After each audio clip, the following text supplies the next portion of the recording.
항공 배가 제가 되겠어요?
Okay, roll.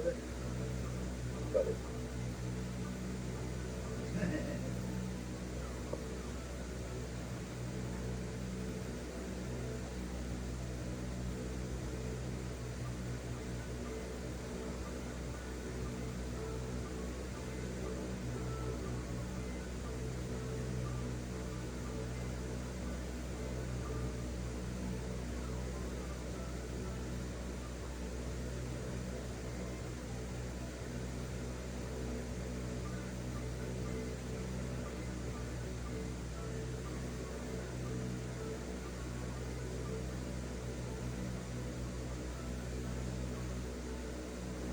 Okay. Pabalik na lahat. Start na po tayo. Accept na lang po sila. Okay, number 1. So, number 1 is ito yung ating pagkukuha ng sentence. So, first sentence, 방금 자지가 도착했어요. 그 자지를 작업장에 갖다 놓으세요. Okay. So, dito guys, no? Si Chaje. So, pag-isay na po natin siya. Okay, so, 방금 도착했어요. So, 도착했어요 yung ending na past tense. Okay, sa iso ng sentence. So, para gawin siyang past tense pa rin, pero nasa gitnang part, and may binumodify na noun. Okay, so, gagamitin natin si suffix na good. So, yun na po siya. So, pinonjugate natin siya with suffix na good. So, naging past tense siya at pinamodify niya si chaje. Chaje means material. okay, material. Okay. So, dito sa amin guys, no, tawag namin sa materials. Okay, this is soje. Soje naman po ito. Okay, soje, ito yung materials naman guys, no? So, hindi ka naman po nito. Ito yung materials na sabi natin yung root. Okay, ito yung simula, pinakasimula. Kumbaga, kung gagawa ka ng, for example sa amin, ako gumagawa ko ng bearing, cage ng bearing, yung case ng bearing, yung ginagawa ko. So, gumagamit ako ng coil. Okay? Yung coil na pang press machine. Ito yung ginagamit ko doon. So, tawag po doon is soja, yung materials po doon, yung pinaka-root, kumbaga, yung pinagmulan ng isang produkto. Okay, kung saan nagmula. And then, yung chaje naman, is ito yung mga materials na ginagamit para makabuo ng isang products. Okay? So, ang difference po nila, no? For example, gagawa ka ng upuan. Okay? Ang tawag sa soje, kung gagawa ka ng upuan, di ba, yung upuan, for example, upuan, gawang kahoy. Okay, yung soje, ito yung tinatawag natin sa Tagalog, troso. Okay, troso pa lang siya, kahoy. Okay? And then, yung chaje naman, yung materials, na gamit ng ibang company, ito naman na yung, for example, yung 2x2, na kahoy. Okay, yun naman po yun. Okay? So, yan po yung difference ng dalawang materials. Chaje and soje. Baka may counter nyo rin po kasi ito. Kaya explain ko na sa amin, ang materials na ginagamit namin is coil. Okay, yung press machine. Okay? So, soje po tawag namin doon. So, yung ginagawa ko na cage ng bearing, so, ang tawag naman sa kabilang company yon, chaje. Kasi yun yung gamit nilang materials, yung cage na yon, para makabuo ng isang bearing. So, yun po yung difference po nila. Okay? Yes, so guys, yung difference niya. So, chaje and soje, same lang po ng materials yan. So, ito yung difference po na. So, balik tayo dito. So, panggong, yan naman si panggong ulit. Panggong means Now, just now? Yes, just now. Ang difference naman guys, no, ni panggong versus kumbang. Yan. Yung una, ito ko natin una dito, napapabaliktad ko kapag ginagamit ko. Okay, panggong saka kumbang. So, si panggong is, ito yung past. Okay, kumbang, ito yung future. Okay? For example, sabi dito, Yung jigum, sir, jigum. Okay, pa pa yun. Jigum. Okay, jigum is now. Okay, yan po yun. Okay, ngayon. So, natin. Versus jigum. Okay, jigum is as in now. Okay, right now. Right. Okay. So, itong panggong, so pwede siyang just now, kumbang, so future, so pwede po siyang soon, okay, and then, jigum is now, right now, yan po yun. So, para sa akin itong panggong, is ito yung pagsabi na nakatapos lang gawin, kakarating lang, parang ganun po dating sa Tagalog. Okay? Yun namang kumbang, gusto mong kumbang kalpero, okay, papunta na ako ngayon. Yun po yun, kumbang kalpero. Ibig sabihin, on up ka na papunta. Okay? So, and then si panggong naman is opposite niya, which is kakarating lang. Nag-guess mo guys? For example, panggong to the Quezon, kakarating lang. Pag sinabi naman Just natin arrive. kumbang, yes po, just arrive. Yan po yan. Kapag kumbang naman, sabihin, para siyang future, pero yung action is gagawin mo na. Yan po yan. So, para siyang, sa Tagalog, for example, kakain ka. So, pag sumasabihin na, kakain na ako ngayon. Okay, kakain na ako ngayon. So, kumbang mo ko yun. Yan po yan. Kakain na ako ngayon. Kumbang mo ko.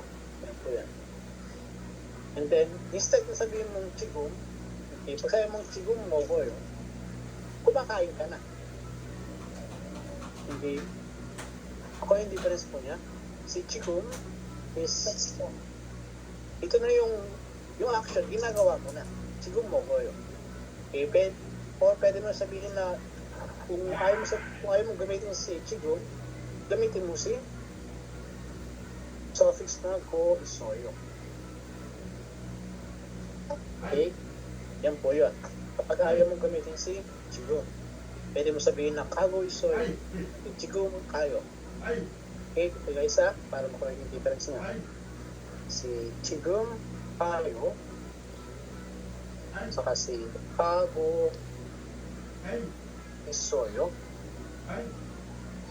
Same lang po ito na pumupunta. Chigum kayo. Okay? Pumupunta na ako. Kago isoyo. Pumupunta na ako. Same lang po yan. Okay? So, pwede rin naman pagsamahin mo chigum kago isoyo. So, mas kompo yun. Mas, yung pabibigyan mo ng expression na mas pinaparating mo sa tao na sabihan mo na ginagawa mo talaga yung action. Pero, para sa akin, ito yung ginagamit ko usually. Itong si kago isoyo is with go isoyo. O yan. Pero kung ang dating is, for example, kakain ko lang. Sabihin, kakatapos ko lang kumain, di ba? So, pwede mo sabihin na, panggong 먹었어요. So past tense po siya. Kasi para may parating mo na, katapos mo nang kumain. 방금 먹었어요. Kakain ko lang eh. Yan, kaya busog pa ako. 불러서 방금 먹었어요. Busog ako dahil kakain ko lang. Yan po yan. Okay? Or, kapag sabi mo naman, kumbang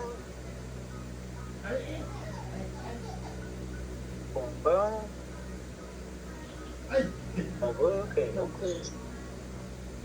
Kumbang 먹을 kayo. Sabi, kakainin ko na. Kakainin ko na ngayon.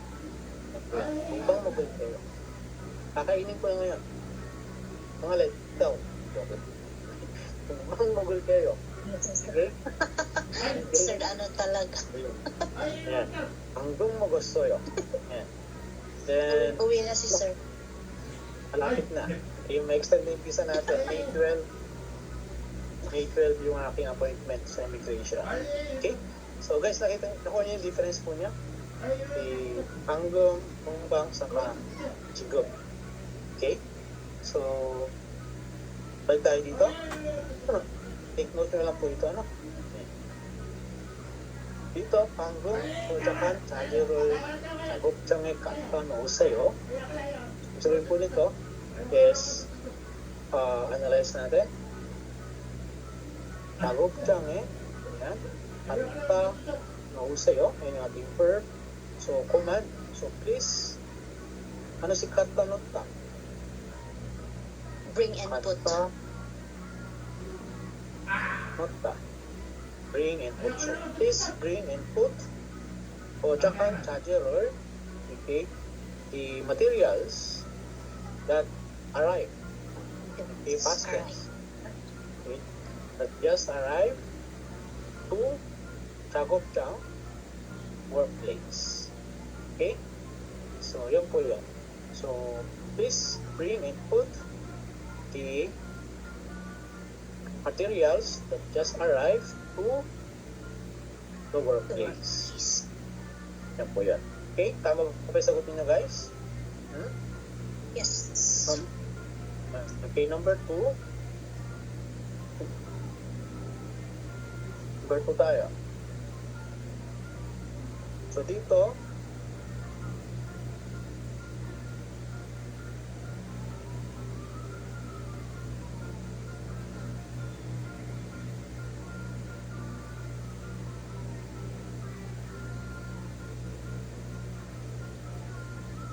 explain ko sa inyo para sa tool. Already stuck.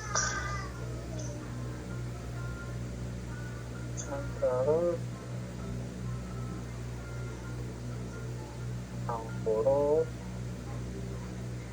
kasya. Isa yun. Okay. Analyze natin. So dito guys, no, sa 왔어요. Para makuha natin yung root word po niyan, no? Tanggalin natin yung pinaka last na suffix niya. Okay, sa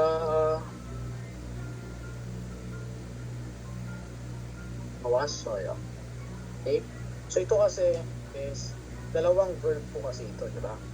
So, pero may suffix tayo dito. Ang suffix natin dito is si, kung tandaan nyo pa, si a or o, not ta. May suffix natin dito, a or o, not ta. Okay, ito yung pagsabi ng action na nagawa na. Okay? Already. Kaya naka-past tense po siya. Okay? Which is, pwede siya pipitin sa English na already, o sa Tagalog, Stuck. okay, nagawa. Okay, nagawa na. Ito yung laging merong na. Okay, sa Tagalog, kumain na. Yan. Naayos ko na. Nabili ko na. Tandaan niya ba yan? Okay, na-explain natin na yan. Okay. So ito naman, para kunin natin yung root word niya, tanggalin na natin yung naka-attach dito na suffix. Ito si at, okay, si as, so yun na past tense. So ito na yung ating pinaka-basic form or root word ng verb na yan. So, makita nyo dito, ayan. So, ending consonant siya, kaya inad natin si good. So, past tense pa rin po siya. Okay? Dito, sa first sentence dito, is ending sorry, kasi siya yung ending part ng sentence. So, pag ginamit natin si suffix na un, sabihin meron siyang minomodify na noun, sangja. What is sangja? Sangja is box. Okay? Palette. Palette is palette. Paleta. Okay? Sa ano ta? Okay, si sa ta. Satta means to Stock. stock. Ha? Stock, sir. Stock. Sige, stock. So, meron tayong suffix na nota, sabihin already. So, already.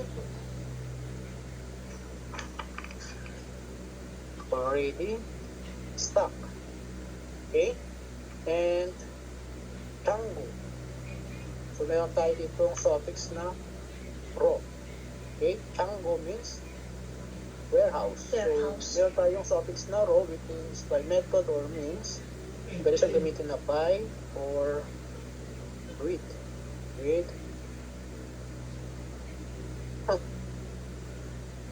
Tama ba na natin? Tango. Towards By yata where? yan, sir.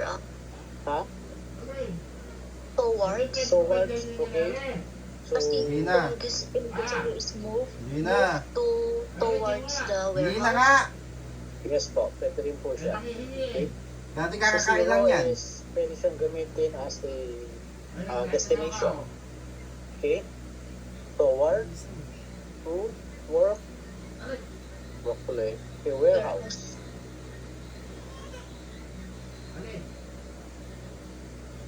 Okay? And then si umpida. Ano si umpida?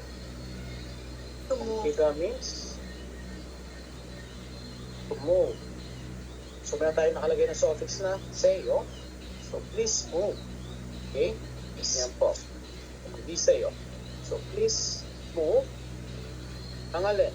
Yung ating so, kung i-praise by praise na natin yan, yung isang praise. Yan. Ito yung isang praise. And then, ito yung isang praise. And then last, yan yung last. Yan. So, yan yung ating verb. Ito yung place. I don't know. It's also place pero hindi siya yung part na place talaga. Okay, so object natin. Ito yung pagdadagan. Ito yung verb natin. So, please move. Remove niya yung ating object. Please move The box the box that already that were already stuck in the pallet stuck in the pallet toward or toward to warehouse. warehouse. Yan po. Okay? Yan sabihin. So, mas madali siyang i-analyze guys, no, kapag in-raise by praise na natin. So, please move. Ano yung move niya? Siyempre yung object. Ano ba yung praise ng object? Ito yung ating buong object. Okay? Kasi yung si object marker na lul. So, please move the box that already stuck in the pallet to the warehouse. Yan po yan. Okay? And number 3,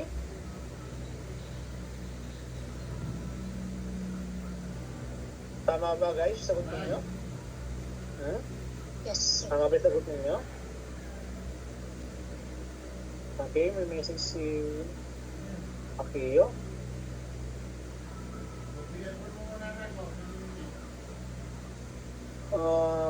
Pumpida saka sino pinagkaiba ng dalawa? Spelling yata Pumchikita. Okay. Ano ba yung spelling ng Pumchikita? Sabi mo po. Pumchikita? Nagbabasa. Ano spelling po nun? O or O?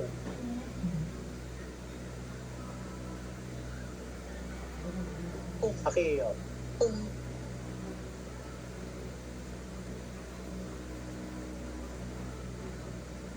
Oh?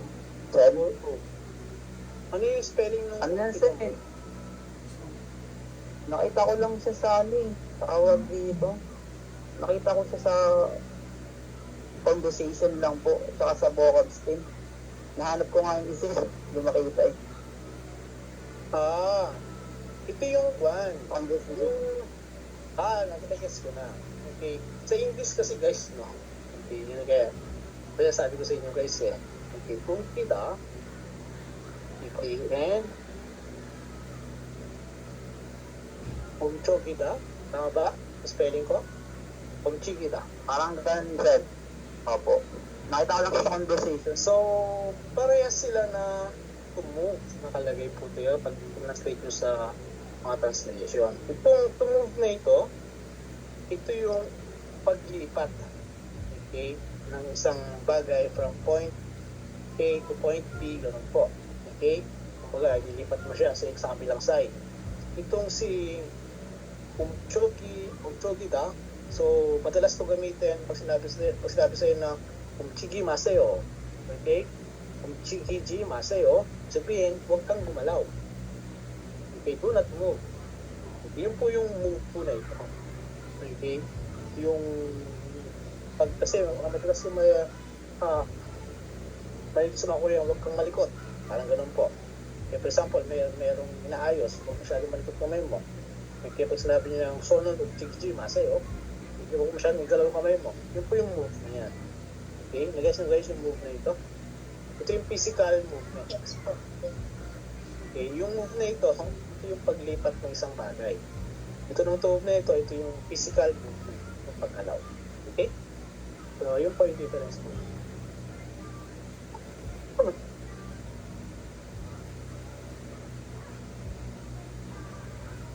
Okay, the next tayo dito, number 3. Okay, Chego Sangkumul. Okay, ito Sangku. Sangje Tamassoyo. Okay, ano na si sorry, para masabilis tayo, no? Praise natin. Chego Sangku. Or ng praise. Chego Sangku.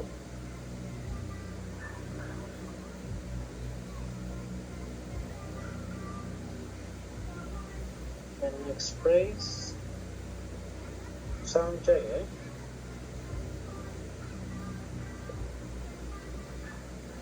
The next phrase is Kataya.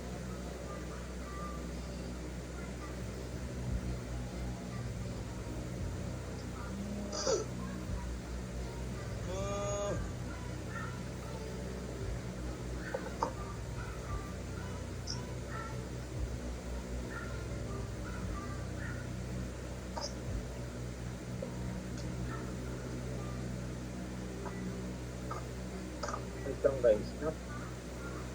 Sulat ko lang para may makita ko sa inyo. Hindi ko siya i-construct ko nga natin to one sentence. Dalawa yung Chego. Wait lang guys, sasagutan ko lang.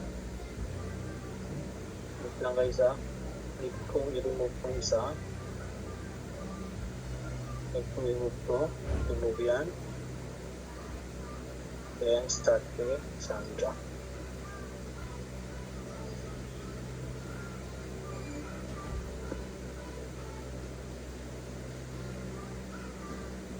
Sangja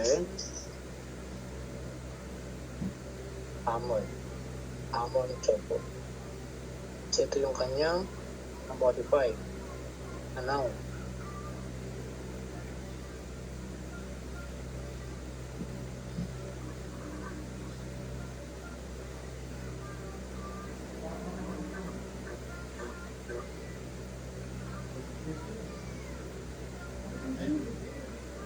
Ayan.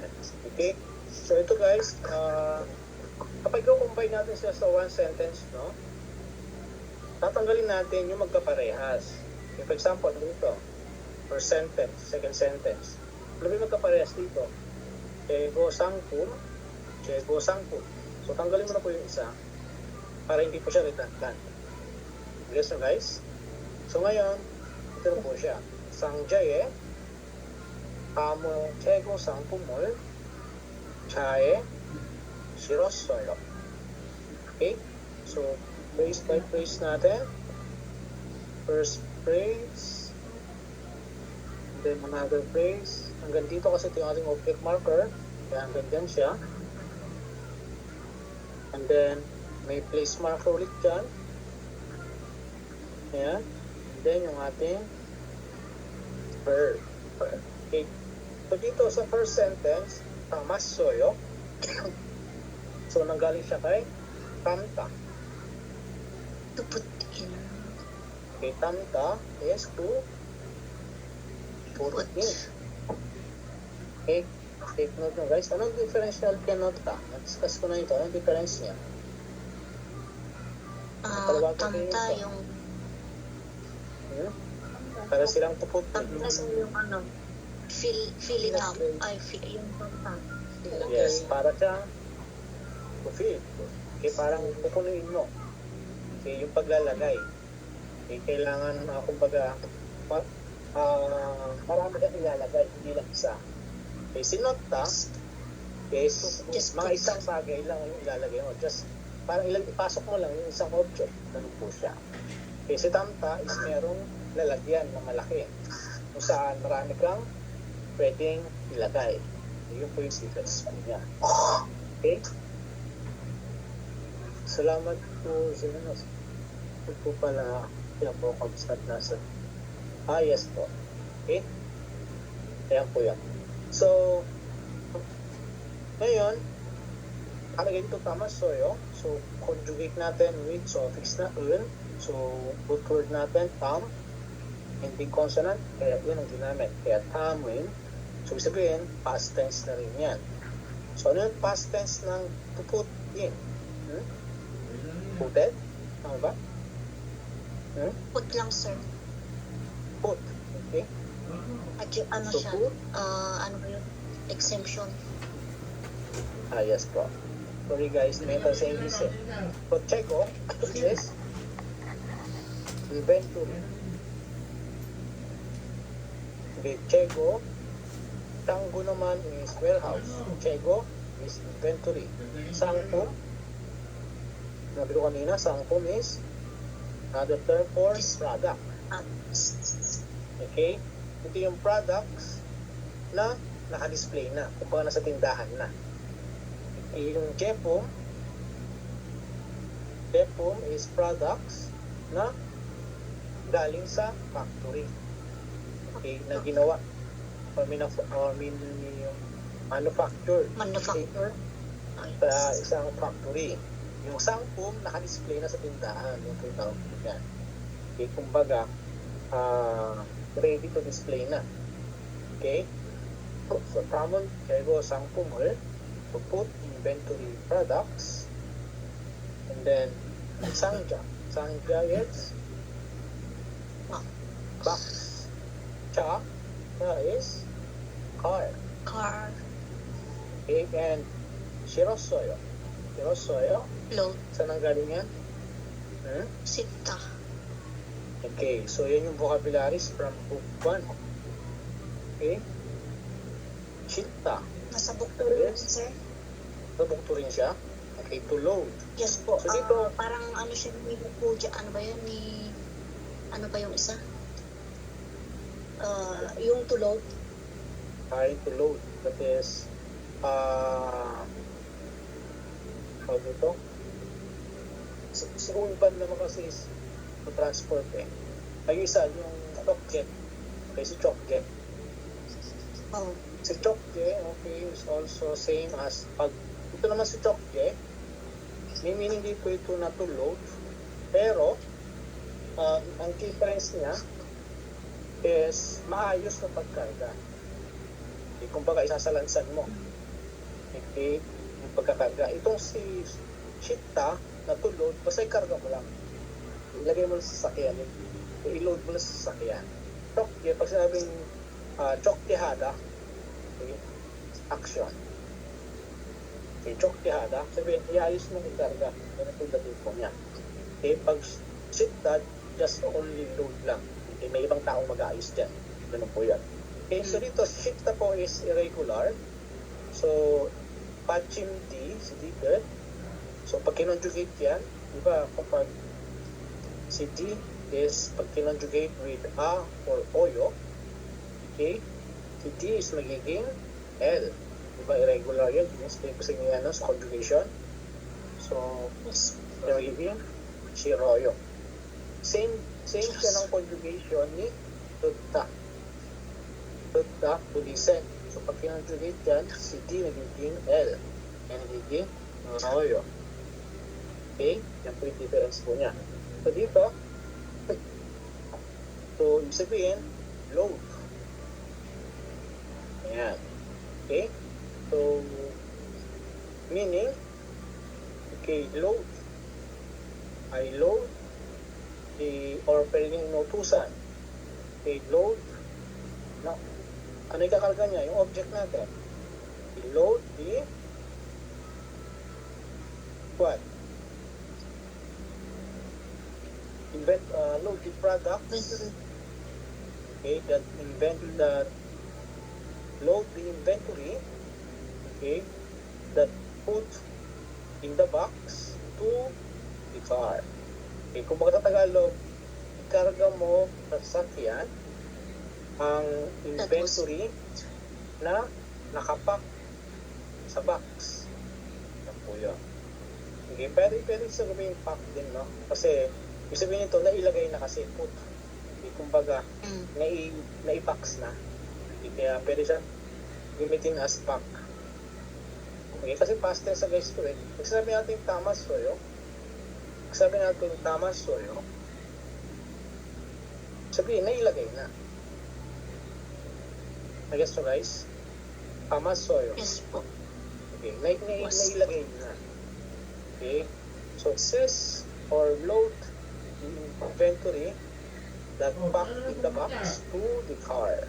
Yan po yan. Or ikarga ang inventory na nakapak sa box sa sasakyan. Okay?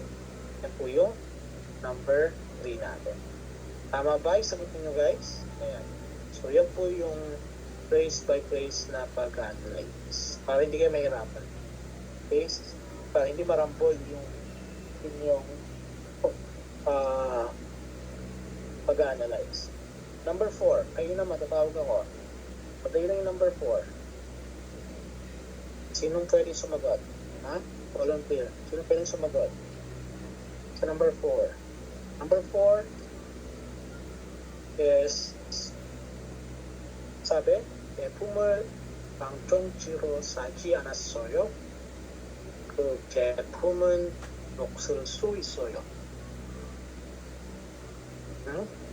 So, sa sentence yan, tanggalin natin yung magkakaparehas. Yung magkaparehas, kepo, magkaparehas. So, tanggalin natin ang isa. Tanggalin natin ito. Yan. Okay? So, yan. Pagkatanggalin natin yan, construct na natin. Tanggalin mo na si Q yan. Tanggalin mo na si Q. Okay? So, yun na po siya. 방종지로 방종지 means vocabularies po sa book. Okay, ito yung rust paper. Okay, ito yung ginagamit para hindi anti-rust. And then saji, ito nalagay dito, saji anasoyo. So remove natin yung suffix. So saji an. Yan, sajian. So, conjugate with un, ending consonant. Un. Sajianin. So, past tense na rin siya kasi ginamitan natin siya ng suffix. Un, which is kapag nakadikit sa verb, it means past tense na po siya. Then, followed yan ng noun. Ano yung noun natin dito? Kepum. Kepum is also product. Okay? 대품은 녹슬 수 있어요. 녹슬 spelling 녹슬 수 있어요. Okay? So, phrase by phrase ulit natin. So, ito meron tayo dito. Marker. So, siguro. Okay, so, it's a very isang phrase yan. And then, yung ating, so meron tayo ditong topic marker. Ibig sabihin, ito yung ating topic. Ayan. Okay. And then, bakit hindi object ang nakalagay? Bakit hindi object marker ang ginamit? Kasi yung ating action natin is a verb. Okay, hindi siya talaga action. Kaya hindi object marker ang nakalagay dito. Dito, bakit object marker nakalagay?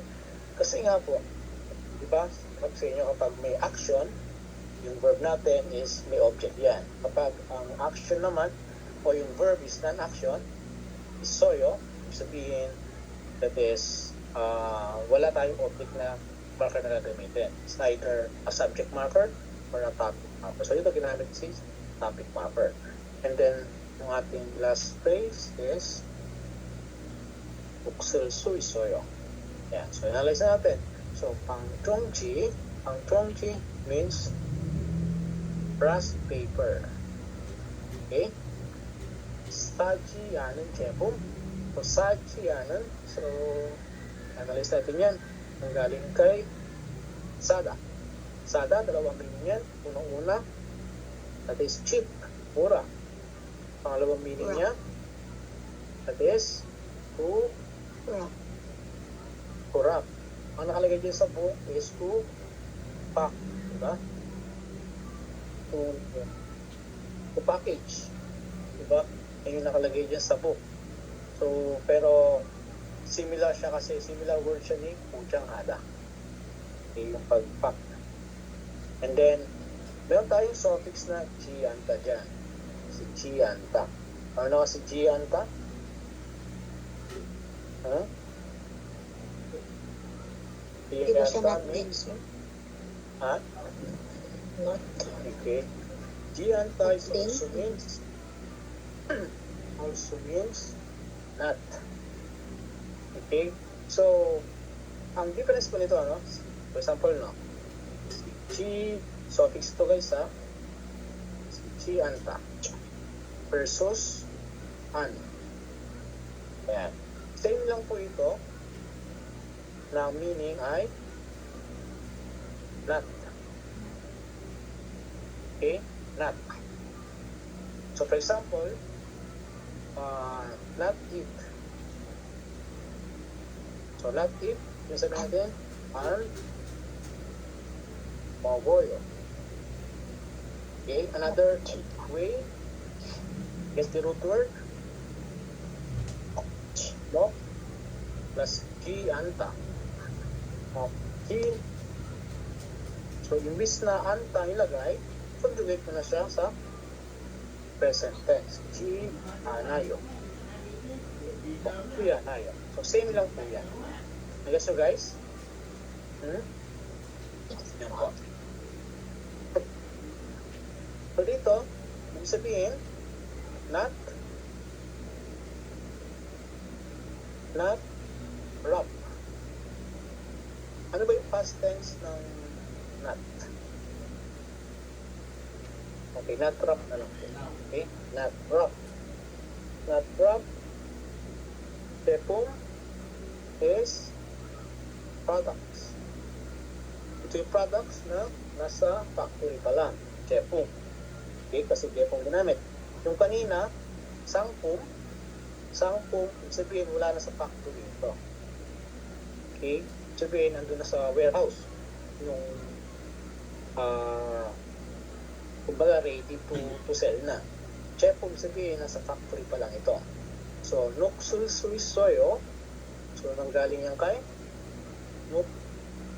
saan galing to si nuksul suisoyo? Ha? Nuksulda. To rust.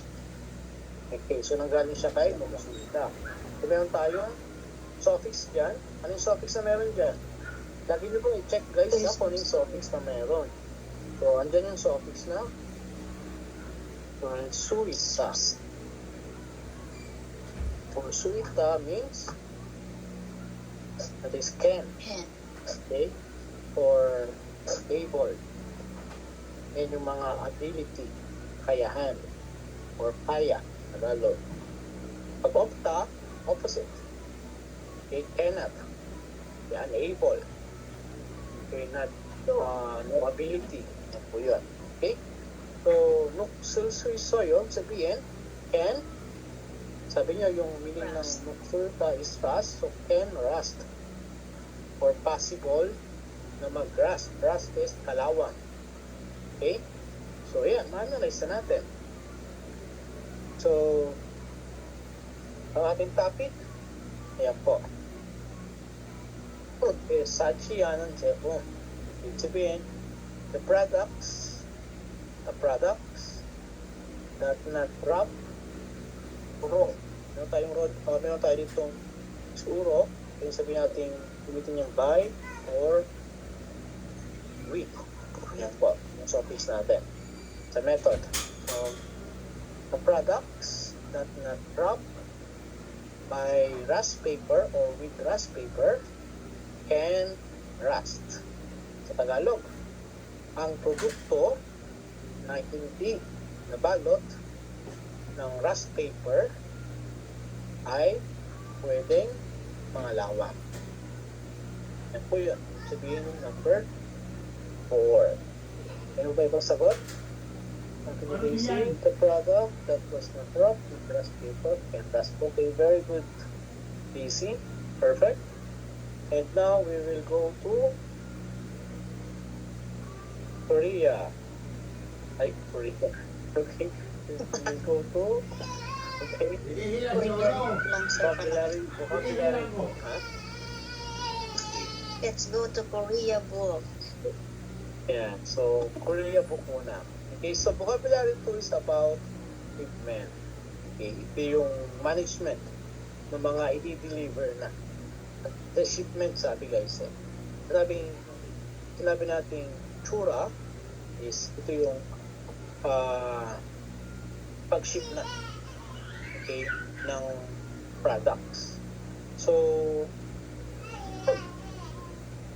wait lang guys ha, check natin mga vocabularies dito.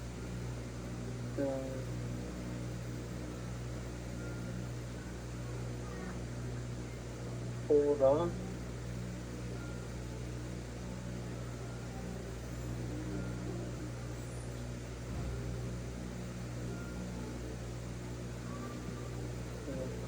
Check ko lang ha, observe ko lang yung mga vocabularies.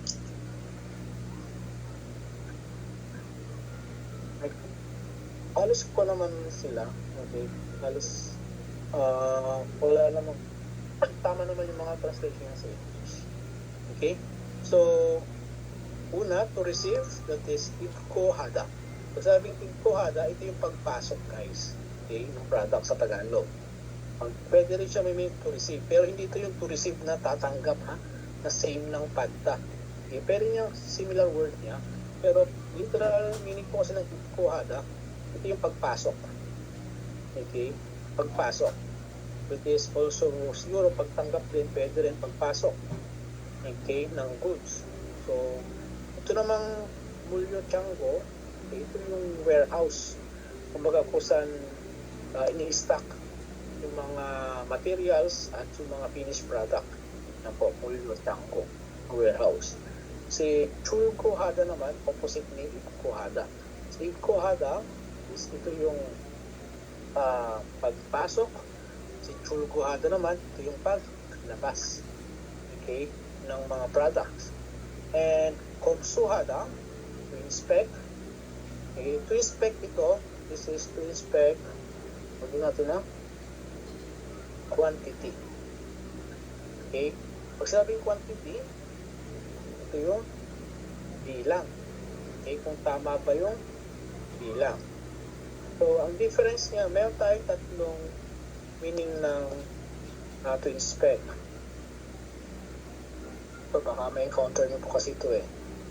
Sa exam. May mga, pag sinabi natin isutanmal, similar word, to inspect, meron tayo na dyan, komsuhada. Pangalawa, meron tayo dyan, komsa. Komsahada. And pangatlo, meron tayo, tomko. Tomko-mahada. Komsuhada is about to inspect about quantity. Okay?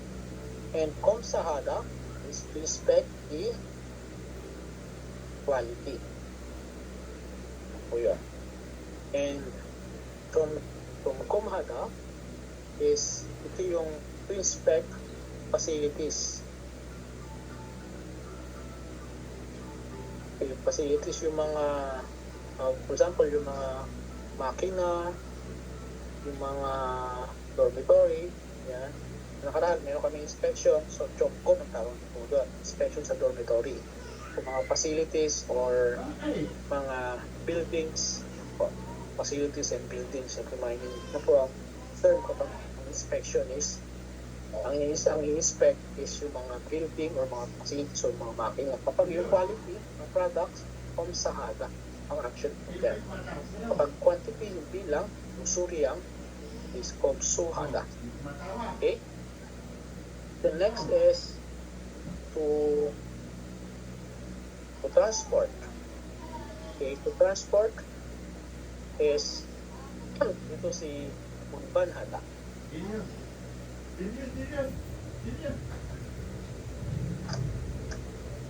Guys, ito to transport na ito guys, no? Baka ang dating sa inyo yung pag-transport ng produkto sa labas ng company. Okay. Magkaiba po yun. Okay, si Unbanhada, baka makonfuse kasi guys, bakit transport? Unbanhada is like same as to move fulfill. Okay, so to transport.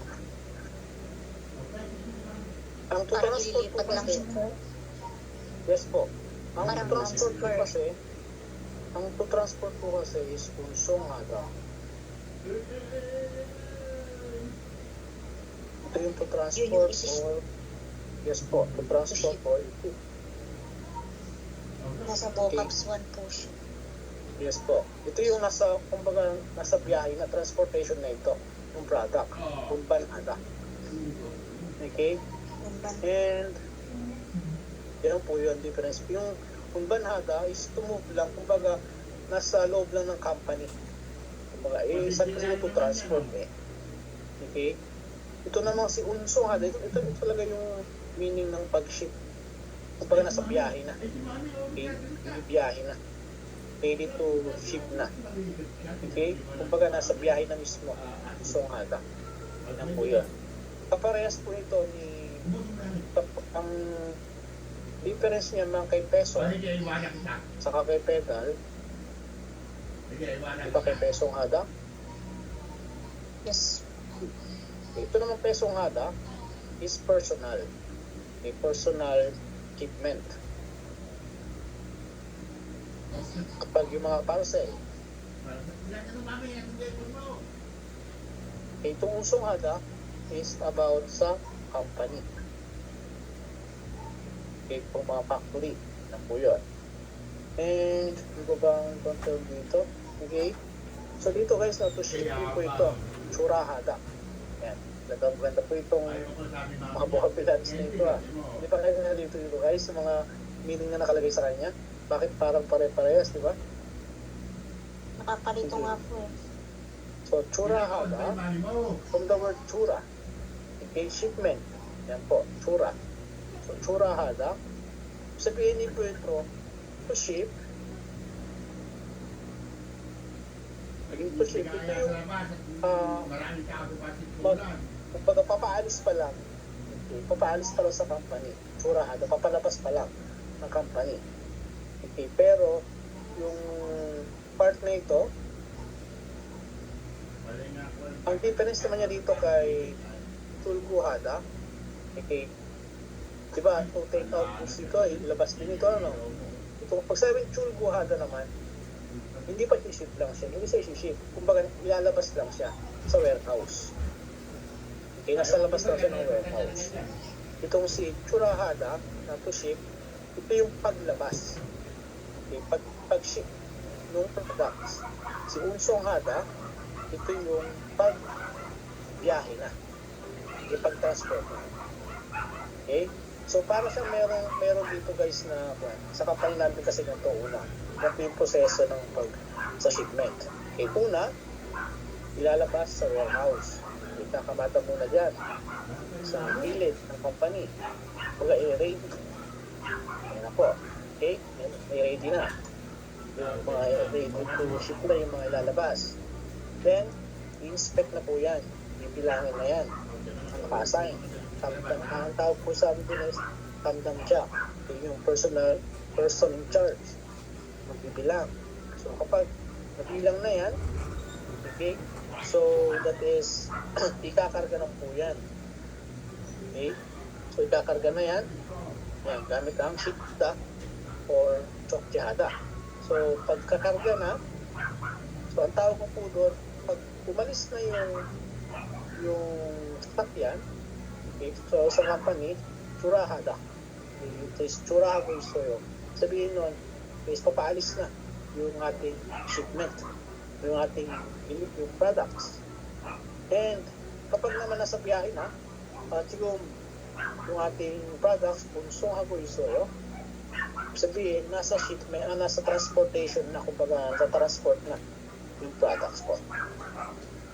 Yun po yung, kumbaga, step by step niya. First, paglabas, lalabas lang muna doon, ibilangin, and then ikakarga, and then ilalabas na sa company. So, pag nasa biyahe na, yun na po yung tinatawag natin Unsong Hada. O yan. Okay? Pag Panhada, ito na yung paglipat.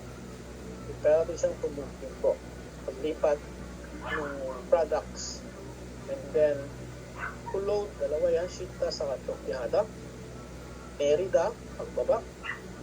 Churahada, ship, ipaglabas. Napumhada. Okay? Si Napumhada, ito naman yung pag-deliver na. Okay? Diba yung nilabas na, no? So, Napumhada naman, ito na yung pag-deliver na sa company pag-ship van. Okay, ito yung pagdating naman nun. Pag nasa company na, yung products, ang tawag na po sa products is hindi na po Jepo. Napum na po. Okay, ito difference niya. Jepum versus Napum. Itong Jepo, nasa factory pa lang po ito. Okay? Factory products. Okay, Napum, ito na yung na-deliver na. Kumbaga, yung products natin nasa ibang company na. Okay, nailipat na doon. Kaya ang tawag sa kanya is delivery products. Nag-guess nyo guys? Yung difference niya? Yan po yung difference po niyan. Jepo, ito yung products na nasa factory pa lang. Yung Napum, ito yung delivery products, kumbaga, pang-deliver na. Okay, sa company na papadala. So, ayan po yan. So, and then, yung mga tools na gamit sa pag-ship. So, unang-una dyan, kapag nakapaleta, chigecha, forklift. And, kapag hindi ka marunong mag-forklift, okay, pwede mong gamitin ito, si Endo Paleto. So, pang-paleta rin po ito. Okay, and, kung hindi nakapaleta o by box, pwede mong gamitin ang Endo Cut. And then, ito yung gamit ko ngayon sa factory, si Techa. Tawag po dyan. Okay, para siyang store rin. Yan, Techa. And, vocabulary sa baba, no? So, Churayang is shipment volume. Ito yung dami or volume, no? achievement na ilalabas. Okay? And suryang, yung quantity, yung bilang, production. Suryang po tawag yan. Ito yung output. Ito yung hinahanap sa company. Magtrabaho ka. Kailangan meron kang output. Kasi gagawa ka rin po ng Jago Pilbo. Grabing Jago Pilbo, ito yung daily work report sa Korea. Jago Pilbo. Yan. So, pag isa kang operator, kailangan mo magsulat ng daily report mo. Kung may mga downtime ka, susulat mo yung downtime mo kung anong ginawa mo. Siyempre, in Korea. Yan po yun. So, isang challenge din po yun kung South Korea na kayo. Hindi nyo na talagang magsulat ng mga daily report kapag isa kayong operator. Kung magpalit kayo ng products, nag-prepare pa kayo mga pyesa, kailangan ng inventory yun, yung mga pyesa na pinalitan ninyo. So, yun. Okay? Then, Pachimopshi without exemption. From the word Pachim, hindi ito yung Pachim na final consonant. Okay? Pachim. Okay. Pachim is, this is, ang ibig sa Tagalog ito kasi yung without exemption. Pero Pachimopshi, para sa akin, yung limot. Huwag makalimutan. Parang ganun po. Or hindi pwedeng mawala. Ganun po siya table niya. Okay, so sa English, without exemption or perfectly. So basta hindi pwedeng kulang, hindi pwedeng makalimutan, hindi pwedeng mawala. Yan po yung term po ng Pachim. Okay? And then, subuhada. To put in effort. Okay? Subuhada is a part of expression po. Or part ng greetings. Okay, sugo, ito po yung madalas na gamitin. Okay, kapag matatapos na yung time natin. Okay, so, suga sa'yo. Okay, pag sabi suga sa'yo, it means sana maging maayos yung trabaho mo. And pag sinabing sugo sa'yo, okay, so thank you for your effort. Kung meaning po ito. Pag sinabihan ka ng sugo soyo, past tense, formal. Kapag magsisimula pa lang, sugo aseyo, so please give effort.